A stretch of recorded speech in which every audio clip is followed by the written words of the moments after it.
नमस्कार, सुप्रभात। स्वागत है आप सबों का हिंदी की कक्षा में। आज हम आरोह भाग 2 में संकलित आलोक धनवा जी की कविता पतंग पढ़ेंगे। पतंग आलोक धनवा के एकमात्र संग्रह का हिस्सा है। पतंग के बहाने इस कविता में उन्होंने बाल सुलभ इच्छाओं एवं उमंगों का सुंदर चित्रण किया है। बाल क्रियाकलापों एवं प्रकृति में आए परिवर्तन को अभिव्यक्त करने के लिए सुंदर बिंबों का उपयोग इस कविता में किया गया है।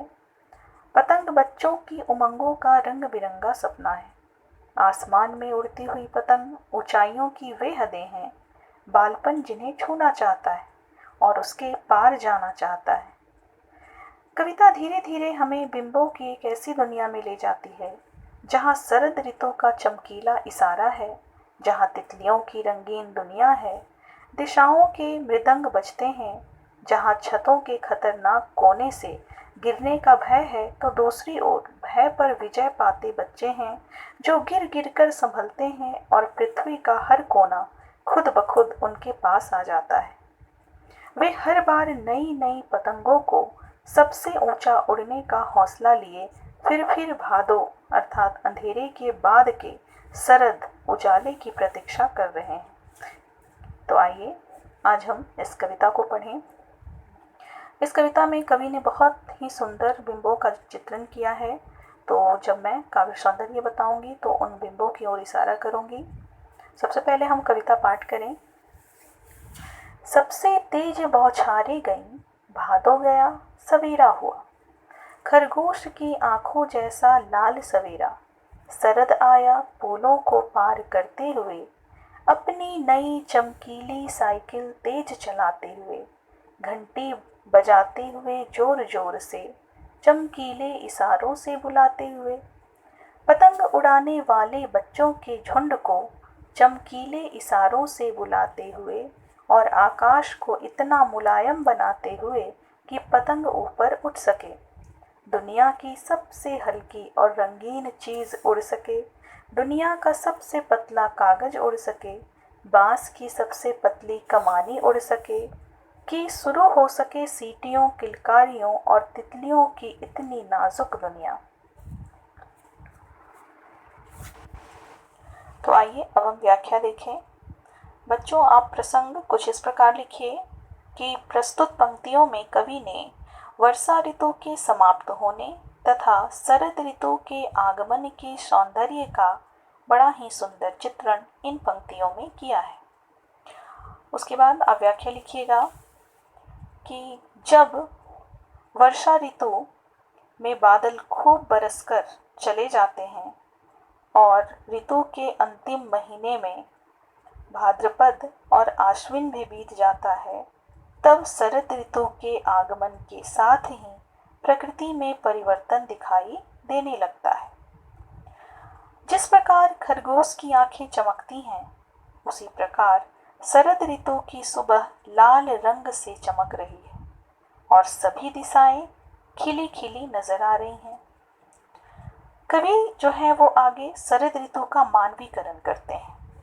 वो मानवीकरण किस प्रकार करते हैं? वो शरद ऋतु को डाकिये उच्चारण करके पुकारते हैं। वो कहते हैं कि शरद ऋतु एक डाकिये के समान है जो अपनी साइकिल चलाते हुए और बार बार इसकी घंटी को बजाते हुए तथा सूर्य के प्रकाश से चमकीले आसमान की सुंदरता, ओस की बूंदों की चमक, प्रकृति के अनेक सौंदर्यमयी दृश्य दिखाते हुए पतंग उड़ाने वाले बच्चों के समूह को पतंग उड़ाने का निमंत्रण देती है। कवि आगे कहते हैं कि शरद ऋतु प्रकृति की चमक, सुंदरता के संकेतों से इन्हें बुला रही है।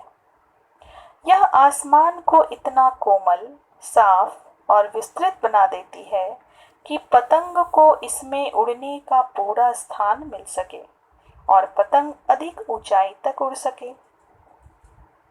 बसंत की सुंदरता ऐसे स्वच्छ वातावरण को उत्पन्न करती है कि इसमें रंग बिरंगी व हल्की फुल्की विभिन्न प्रकार की पतंगे सारी दुनिया में उड़ाई जाती हैं। इस मौसम में बांस की पतली छड़ी तथा पतले से कागज की बनी हुई पतंगे आकाश में सभी ओर से संसार के सभी हिस्सों से उड़ती हैं। आगे कवि कहती हैं कि ऐसे मौसम में और पतंग उड़ाते हुए बच्चों द्वारा खुशी के साथ सीटियां, किलकारियां, विभिन्न हर्ष ध्वनियां की जो गूंज है वो चारों तरफ फैल जाती हैं। सुनहरे लाल मौसम में तितलियां भी पतंगों के साथ प्रतिस्पर्धा करती नजर आती है। तो यहाँ पर कवि ने छोटे बच्चों के हृदय के उमंगों की अभिव्यक्ति बड़े ही सुंदर ढंग से की है। साथ साथ यहाँ पर उन्होंने बहुत सारे बिंब चित्र भी खींचे हैं। तो अब हम विशेष बातों में काव्य सौंदर्य में लिखेंगे कि इन पंक्तियों में की जो भाषा है वो सरल, सहज एवं प्रवाहमयी है। मुक्त छंद में कविता की रचना हुई है। प्रकृति का बड़ा ही सुंदर चित्रण यहाँ हुआ है। खरगोश की आंखों जैसा लाल सवेरा, यहाँ सवेरे को खरगोश के आंखों से तुलना की गई है, तो इसलिए यहाँ पर उपमा अलंकार है। शरद ऋतु का मानवीकरण किया गया है, इसलिए यहाँ मानवीकरण अलंकार हो जाएगा। और पुलों के पार सके सीटियों में अनुप्रास अलंकार है। इन पंक्तियों में चाक्षुष बिंब का सुंदर चित्रण हुआ है। इसके साथ साथ अपनी नई चमकीली साइकिल चलाते हुए, घंटी बजाते हुए में ध्वनि बिंब है। उसके बाद आकाश को इतना मुलायम बनाते हुए में स्पर्श बिंब है। इसके साथ साथ शुरू हो सके सीटियों, किलकारियों में भी ध्वनि बिंब है तथा तितलियों की इतनी नाजुक दुनिया में स्पर्श बिंब का चित्रण किया गया है।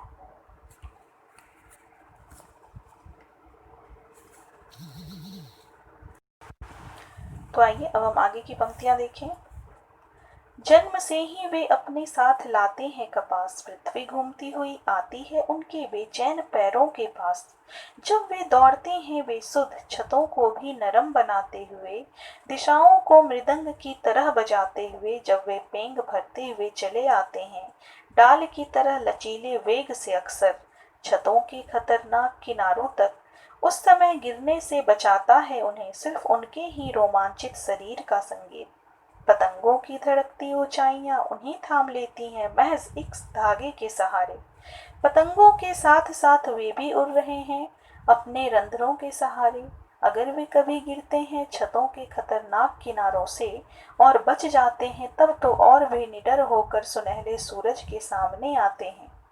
पृथ्वी और भी तेज घूमती हुई आती है उनके बेचैन पैरों के पास। तो बच्चों यहाँ संदर्भ में आप लिखिएगा कि इन पंक्तियों में कवि ने बाल मन की कोमलता तथा उनके मधुर क्रियाकलापों का चित्रण किया है। साथ साथ शरद के आगमन पर बच्चों के हृदय में उठती उमंगों का भी उन्होंने सुंदर चित्रण इन पंक्तियों में किया है। पुनः आप व्याख्या कीजिएगा कि कवि कहते हैं कि बालक जन्म से अत्यंत नाजुक और कोमल होते हैं। वे अपने जन्म के साथ ही कोमलता का भाव लेकर आते हैं। बच्चों की कोमलता को स्पर्श करने के लिए पृथ्वी भी ललायित रहती है। जब वे मकान की छतों को अपने कोमल पांवों से कोमल बनाते हुए बेसुध होकर दौड़ते हैं, तो पृथ्वी भी उनके बेचैन पांवों के पास उनका स्पर्श करने हेतु तो घूमती हुई आती है। बच्चे अपने किलकारियों के द्वारा सभी दिशाओं को नगारों की तरह बजाते प्रतीत होते हैं।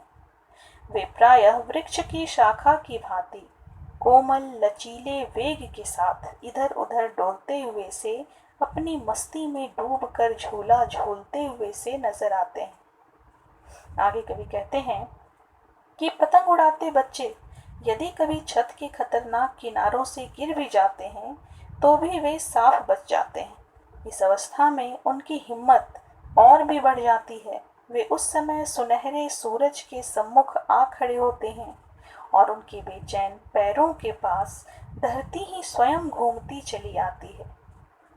तो यहाँ पर उन्होंने बच्चों का इस प्रकार सुंदर चित्रण किया है।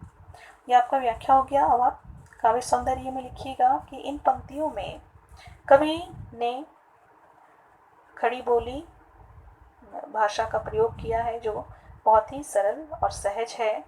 इसके साथ साथ छंदमुक्त शैली में कविता की रचना उन्होंने की है। बिंब योजना है यहाँ, तथा बालकों की कोमलता, चंचलता और निर्भीकता का सुंदर चित्रण किया है। यहाँ साथ साथ में पुनरुक्ति, प्रकाश अलंकार है और समस्त अंश अर्थात जितनी भी पंक्तियां हैं उन पंक्तियों में कहीं आपको स्पर्श, कहीं आपको ध्वनि, बिंब दिख जाएंगे। जन्म के साथ ही वे अपने साथ लाते हैं कपास में रूप का अतिशयोक्ति अलंकार है, तथा भाषा जो है वो प्रसाद गुण से युक्त है। धन्यवाद।